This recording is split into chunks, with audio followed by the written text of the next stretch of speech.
You are at the Church Answers podcast number 10. I won't always give you the number, but this is a new podcast, and I kind of like finding out where we are, letting you know how far we've come already. As you know, if you've listened to any of the others or watched it on YouTube, whatever your preference may be, we are releasing 3 at a time each week. You can take one of the episodes and show it to a leadership team or elders, deacons, or teachers in the church, or your staff. Or you can take all 3. Just do whatever you want to. We give you 3, and they're all brief. We try to keep it within 10 to 13 minutes, including our sponsors. So just remember, every time you get a podcast in a week, you got 2 others to go to. Speaking of sponsors, if I indicated I was a little bit excited in my first episodes about having Belay as our inaugural sponsor, I am. I've just got to say this again. I have used Belay before they were Belay. It's been probably a decade plus since I started bringing people on my team from Belay. And not only that, every church or leader to whom I've recommended Belay has been totally elated with what they have received in terms of executive assistant help or in terms of bookkeeper, webmaster, whatever the case may be. They have all kinds of help, and they do all the work for you. They give you a high quality person, and they just take care of all the work for you. So if you really want to, in your personal professional life, to have some time freed up, if you want to get help when you know you need help, maybe you've never learned how to delegate well. This will be a great way for you to do so. So belaysolutions.com. And here's what I request of you. Look at the download that we have, the book, Delegate to Elevate. Go to that link and get it free. You need it. Just hear me on that. You need it. That's belaysolutions.com/Tom Rainer and get that free ebook, Delegate to Elevate. Listen, leaders, you need that book. Even if you're pretty good at delegating, go on and get that book because you will need it. Okay, our topic for today is, why should I become bi-vocational or co-vocational in my church? Well, let's state the obvious. The obvious is bi-vocational, as we define it, is financial necessity. Simply stated, the church cannot afford to compensate a pastor or staff member full time. Co-vocational is someone who is working in the marketplace while working in the church by choice. Okay, you get the difference? Bivocational, the financial implications mean I have to work a second job or more. Co-vocational means I have chosen to work. So when we begin asking the question, why should I become bivocational? Well, the answer is obvious. It's because there are not financial resources adequate in the church for you to have full-time compensation within the church. So that's number one. Let's talk about co-vocational. Now, let's talk about the possibility of you as a pastor, worship leader, student minister, children's minister. The list could go on. And you say, I think I would like to be co-vocational. Remember now, co-vocational is a choice. It is a choice made by the church and by the staff person or pastor to have one foot in the marketplace, maybe more, and one foot in the church. Why should you do that? Well, first of all, and I'll say this just really somewhat pragmatically, the pressure lessens on you as a pastor or staff when you are not solely or totally dependent upon the financial resources of a church. That is just a reality. And you can argue that it should not be that way. I get that. But when we are totally at the mercy of the church and they're providing our funds so that we can support our families, then if they are not 100% of the support, then you have the freedom to do what you should be doing in ministry anyway. And while this may not be the most noble of motives, it is a real motive.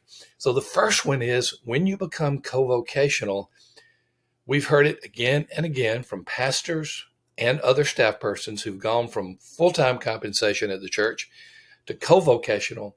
They said it takes the pressure off. I know that in a worst case scenario, I have another job, I have another source of income, and I don't feel like I'm just so bound by everything related to the church. So that's reason number one. Reason number two, side gigs, which means another job, which means usually another part-time job. Side gigs are much more pervasive. Now, what do I mean by that? That means it is easier than ever to find another part-time job. Some of them are digital. Some of them are transportational, like Lyft or Uber. Some of them are delivery types. Some of them are digital workers. The list goes on and on and on. But there are more opportunities for those who choose to go co-vocational to have opportunities to do ministry. So hear that. Even if we are in a recession, some people think we're headed or we're close or we're there. Even if we're in a recession, these side gigs are still going to be available. Now, you may have other things. Like I know a physician who is pastor of a church, co-vocational. I know a pharmacist who is co-vocational.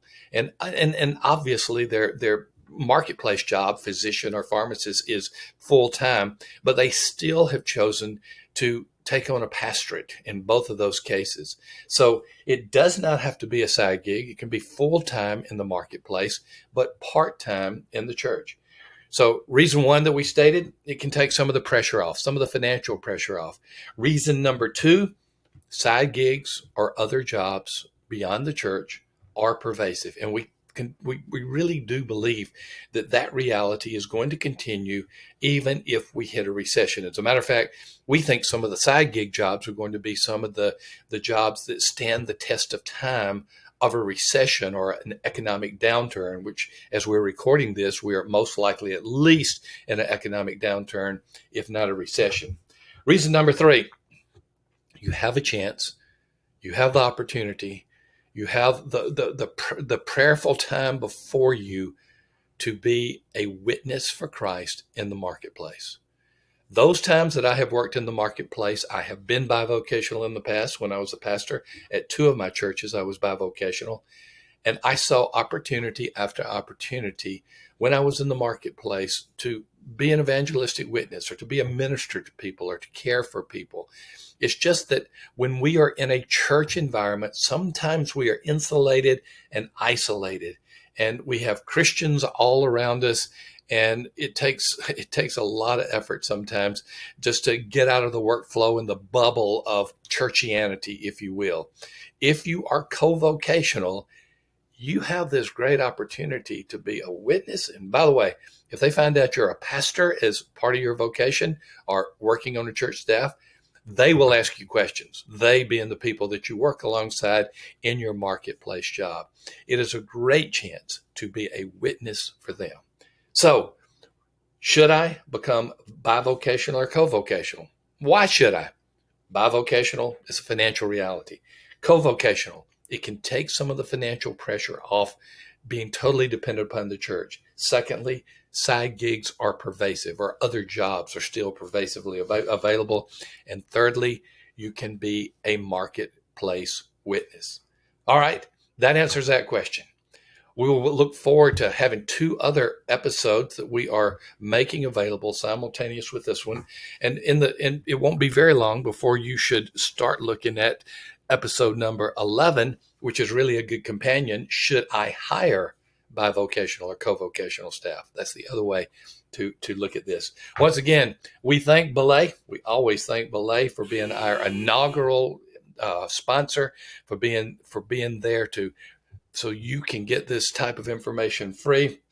Remember, if you really want to start learning to delegate, if you want to take some of the responsibilities off you so you can do those things that you know God has called you to do, so that some of the day-by-day pressures can be relieved by someone else as an assistant or a bookkeeper or a webmaster or whatever the case may be, Belay is the place. Once again, let me remind you, get their book, outstanding book, Delegate to Elevate. It is free. You can see it in the show note links, or you can go to belaysolutions.com/Tom Rainer. Okay. That is this episode. This has been episode number 10. Now, we got two others that we'll be dropping at the same time, particularly episode number 11. We're going to look at the other side of the coin. Should I hire bivocational or co-vocational? As always, thank you for being a part of the Church Answers podcast. I'm having fun. I hope we're providing a value to you. God bless you. Hey, folks, this is a PS to our podcast. We got some exciting stuff that we want to offer you absolutely for free. Sam, when you think about predictive factors in a church's growth, if you take out demographics, what are some things that come to mind? Just two. I mean, don't give me a list of 10. Just two or three things that come to mind on predictive growth of a church. Well, evangelism and whether the church is doing it or not. Bingo. And then I will add, is it an ongoing evangelism emphasis? Double bingo. Well. And maybe something about leadership and their commitment to that. So all of the above. Evangelistic churches have evangelistic pastors. Is the staff, is the lead pastor doing the work themselves? We have a free download for you, and it's actually a sheet that you can self-score. You answer 20 questions, anywhere from strongly disagree to strongly agree. And we come back and we predict what your growth rate is going to be for the next year in worship attendance. It's not a perfect tool, but it's a good tool. There's a link to that for the attendance predictor. Look in the show notes. You'll absolutely love it. That's cool. We'll see you soon.